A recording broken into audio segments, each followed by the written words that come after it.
थोडेसे दिशाभूल झालेले हे सुद्धा आता परत येत आहेत.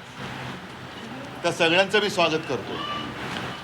मधल्या काळामध्ये जी एक धुळफेक केली गेली होती सगळ्यांच्या डोळ्यात, आणि नाही म्हटलं तरी तुमच्यासारखे सगळे कट्टर शिवसैनिक त्याला थोडेसे बळी पडले होते. आता एक एक एक एक एक एक म्हणजे हवेमध्ये प्रदूषण आहे, राजकारणात सुद्धा प्रदूषण आहे, पण जी धुळफेक होती ती आता स्पष्ट व्हायला लागली. गद्दारी करताना कारण काय दिलं होतं? उद्धव ठाकरे आणि बाळासाहेबांचे विचार सोडले. काँग्रेसबरोबर गेले म्हणून आम्ही युती तोडली. पण स्वतः अगदी गेल्या काही वर्षातलं जर का आपला इतिहास त्यांनी पाहिला तर मला ती कल्याण डोंबिवलीची सभा आठवते की भाजप कसा शिवसैनिकांवरती अत्याचार करतोय, म्हणून मी त्या मंत्रिमंडळात त्यांच्या मांडीला मांडी लावून बसू शकत नाही, त्यासाठी मी राजीनामा देतो आहे, असं नाटक करणारा पण एक आपण बघितला होता. त्याच्यानंतर एक कारण दिलं, अजित पवार राष्ट्रवादी आम्हाला निधी देत नाही म्हणून त्यांच्यासोबत आम्ही बसू शकत नाही, काँग्रेसबरोबर बसू शकत नाही. आता शिवसैनिकांना त्रास देणाऱ्या भाजपाबरोबर ते म्हणजे विसर्जन व्हायचं बाकी राहिलेलं आहे. जे अजित पवार निधी देत नव्हते त्या अजित पवारांच्या मांडीला मांडी लावून बसलेले आहेत.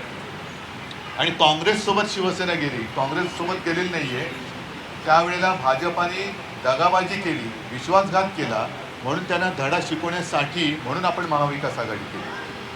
परंतु आता या ज्या काही नगर परिषदेच्या वगैरे निवडणुका चालल्या आहेत त्याच्यावरती सोशल मीडियावरती आता तुम्ही बघितलं असाल की त्यांच्याच पोस्टरवरती सोनिया गांधींचे फोटो आहेत.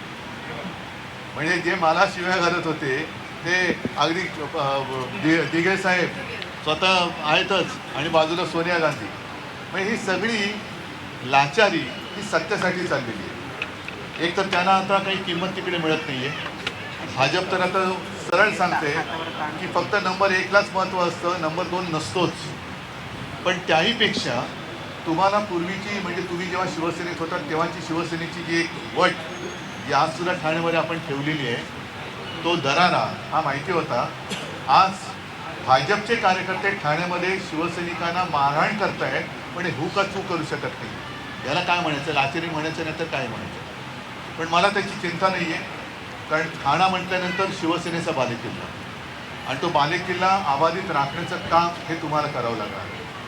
आपला भगवा त्याच्यावरती आता मी बघितलं मशाल आहे, पण मी सर्वांना एक विनंती करतोय की मशाल वेगळी ठेवा.